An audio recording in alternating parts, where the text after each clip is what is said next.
A high-performing computer. Some of you have, most of us all have computers now. High-performing computer, if you buy it. Now we're going to get into like some numbers here, so you're going to have to follow me, and I don't know. I can barely understand it myself, so hopefully we can hang for just a minute, okay? This part will be over quick, I promise. The average high-performing computer can do around 32 billion operations every second, okay? 32 billion operations every second. That's what the average computer, or the average high-end computer can do. How does that compare to the world's fastest computers? Well, one of the world's fastest computers is called Lumi, and it's located in Finland. Now, the average computer can do 32 billion. Well, Lumi, this mega, what they call a supercomputer, can do 375 million billion, okay? So that's a billion, 375 million times. In other words, this supercomputer is 100 million times faster than the computer that you have at home. That's how fast this supercomputer is. You know how fast the brain is? 3 times faster than that. 3 times faster than that. That means it could do 1 billion. I don't even know what that number is, but it's a lot. 1 billion operations each and every second. Now, to give credit where credit's due, Hewlett-Packard just released a brand new supercomputer this year that finally hit that speed for a small cost of $600 million. And it takes up an entire warehouse in order to do this. And so that is all right between your ears. Like that's how much. Now how much storage does your brain have? You ever wonder like how much storage do I have? Like will I ever run out of storage? Like how much hard drive space did I come with when I got this brain? Well, they say that the average brain, okay, I have an external hard drive here. This is a terabyte hard drive, which is 1,000 gigabytes, okay? So 1,000 gigabytes, 1 terabyte. I have 1 terabyte in my hand. The average human brain can handle 2,500 terabytes. This times 2,500, or if you think in gigabytes, that would be 2.5 million gigabytes of data your brain can store. Imagine how many 2,500 of these would be. That'd be huge. And yet you got this like little lump of gray matter inside your head that we don't even think about how to use it. You don't have to have a computer science degree. You don't have to do anything. It's just there, collecting data, storing data, collecting data, storing data. And guess what? You can recall the data, can't you? For the most part, like as we get older, not so much. It's a little slower, than it used to be. But for the most part, we can recall data. Now, when you look at data structures, right? Like sometimes you think about, like, if I'm gonna file data, I'm gonna file it maybe by date. So I file everything by date. Or you can say, I'm gonna file everything by type instead, right? Guess what? Your brain can do both, right? Your brain can file by date. You can say, hey, what'd you do last Tuesday? You say, oh, I know what I did last Tuesday, and I can tell you. Or you can see a person, you say, oh, I remember when the last time I saw you. But then we also mix in the olfactory sense, right? You ever go somewhere and you smell a smell, and you're like, oh, I remember that smell. It triggers a memory. Or you're driving down the road and you hear a song, you're like, oh, that song reminds me of somebody that I used to be in love with, or something like that. And our brains are triggered by these other senses, like these supercomputers can't even come close to that. And we just take it for granted.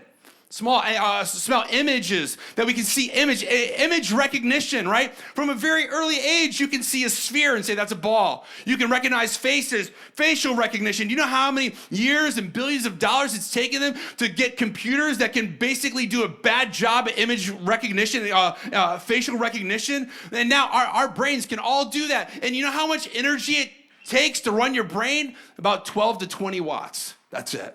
12 to 20 watts. That's it. These supercomputers are like, they have to have whole power centers just to run the computers, and your brain can just do it. It just does it. 12 watts. It's kind of low power. Nothing fancy here. It says in Proverbs 2 verse 6, for the Lord grants wisdom. From his mouth come knowledge and understanding. That's interesting, because we're not just talking about storage and speed, which hopefully I didn't lose you entirely in that, but we're also talking about knowledge and wisdom, right? Like that's something a computer doesn't have. Like a computer's got the storage and the speed, but it doesn't have knowledge and wisdom, knowing the right thing to do and when to do it and knowing how to do it. And it doesn't have creativity. Some of you are artists, you're creative, you're builders, you're constructors. So where does all of this come from? How do you get logic out of chaos? How do you get beauty out of something that's random? How do you get order out of randomness? In your notes, if you're taking them, you cannot get order and logic from randomness. This is something that was created. How do we know this? God says that we were created in his image. No wonder we can build things. No wonder we're creative. No wonder we love beauty. These are attributes of God that he placed in us. This is not even to mention things like emotions and feelings and attitudes.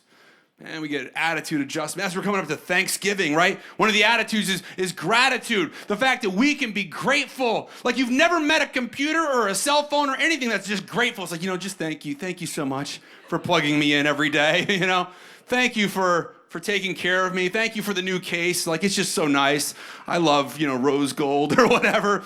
It's not grateful, but yet we are. So the brain gives storage and speed. And with a computer, there's something else that we need, right? And that's software. Software. The software of the human body is what? It's DNA. We have 4 bases. Now, if you look at computer software is usually what's called binary. It's ones and zeros. It's just 2 things that they go back and forth and they write all this code. DNA is 4 bases instead, which they've actually determined is an exponentially more efficient way of storing data. In fact, they say in 1 milligram of DNA, you could store the entire works of the Library of Congress and still have room left over. 1 milligram of DNA. DNA, we have it. That's what makes us who we are. It's the program, it's the software. You know how much, like if you took that and you compared it to modern day software, our DNA would be 75 million lines of code. So what does that mean? 75 million lines of code. Well, if you have a computer that's running, say, Windows 10 on it, maybe, that's approximately 50 million lines of code. If you've ever gotten on Facebook, Facebook, some of you are like, I don't go on Facebook anymore. Well, you know what? Facebook is 60 million lines of code.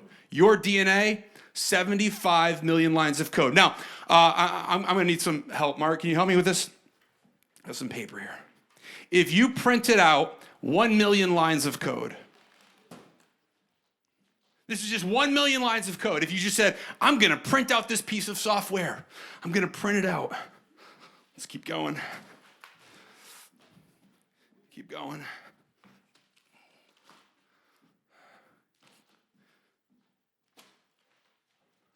Got 2 more. Thank you. 1 million lines of code, right there, 18,000 pages. 1 million lines of code. In fact, if you were a software engineer and you wrote 1 million lines of code, they estimate there would be 100,000 bugs in it. You know what bugs are, right? Like these are the security issues and all that stuff. The best software programmers in the world, when they ship out software, on average, it still has about 1,000 bugs in it that they were not able to get out. And this is why we're continually running updates, like all the time. Update. Do you want to install this update? Do you want to install this update? Is because they have all these bugs in it. 1 million lines of code. 1 million lines of code would take 67 people 40 months to write it. That's 223 human years combined together to write 1 million lines of code. It would cost on average somewhere between 20 and 40 million dollars, okay? That's how much it would cost to write 1 million lines of code. The human DNA, 75 million. Take this, multiply it by 75, and that's the DNA in your body. That's the DNA in your body. And then we say, well, this all just happened by chance. Like nobody looks at, Windows 10 and says, wow, this must have just happened. This is amazing. There's no coder. There's no software engineer. Like, you have to be stupid to think that a software engineer wrote Google or wrote Facebook or Instagram. Like, no, this just happened. See, what they did is they took ones and zeros, they took a lot of them, and they put them in a big 50-gallon drum, and they shook them up, and they dumped it on the ground, and there's Facebook. I mean, honestly, that is kind of what I think what Facebook is like. But here's the thing.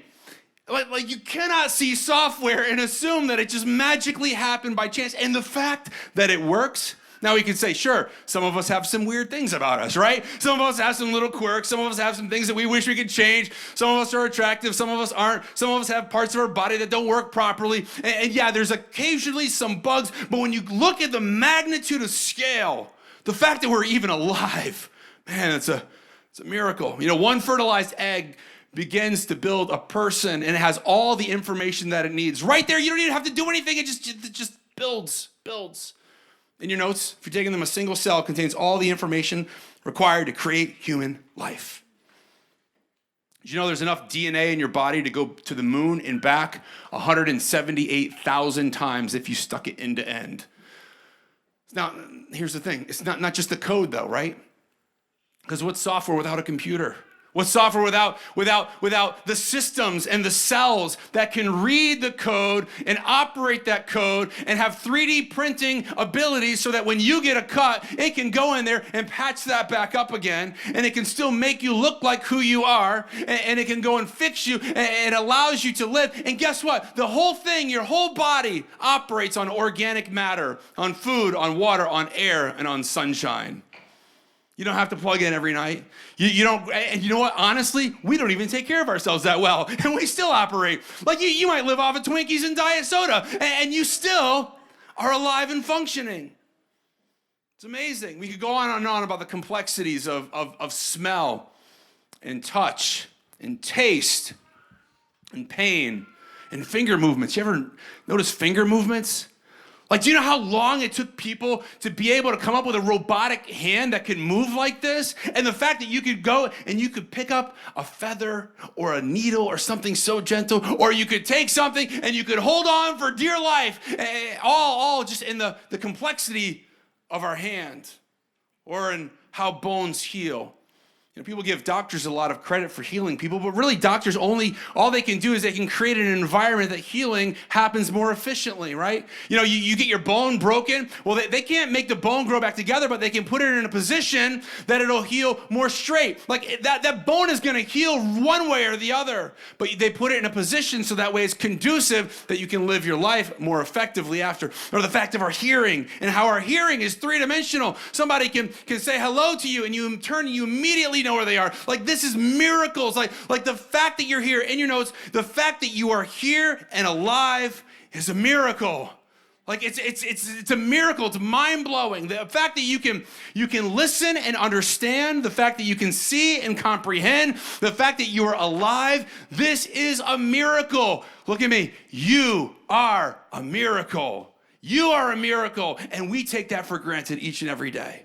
We take it for granted. We're going to close with this. We're going to read one chapter. I want to read the whole chapter, the whole stinking thing, okay? Psalm 100.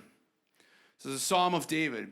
Shout with joy to the Lord, all you earth. Shout for joy. Worship the Lord with gladness. Worship the Lord. Come before him singing with joy. Acknowledge that the Lord is God.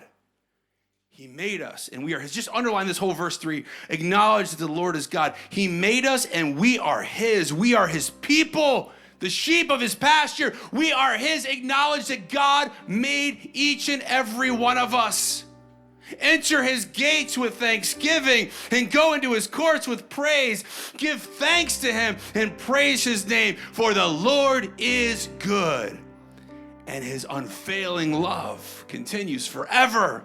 And his faithfulness continues to each generation. Here's the miracle. You are not an accident.